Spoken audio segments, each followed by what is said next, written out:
تنها مقایسه‌ای که اهمیت داره با گذشته خودته. ما همیشه خودمون رو با دیگران میسنجیم. تو شبکه‌های اجتماعی میچرخیم، به ماشین جدید همسایه نگاه میکنیم و با خودمون فکر میکنیم که چرا مسیر پیشرفت ما به اندازه بقیه سریع جلو نمیره.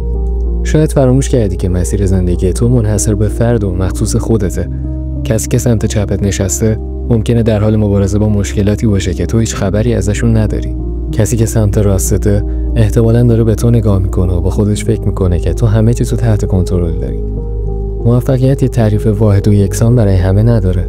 مسیر تو لازم نیست شبیه هیچ کس دیگه‌ای باشه تا معتبر و ارزشمند به شمار بیاد. از مقایسه خودت با دیگران دست بکش و شروع کن به نوشتن داستان خودت. روی رشد خودت تمرکز کن، روی اهداف خودت. تنها کسی که باید از اون بهتر باشی، کسی که دیروز بودی.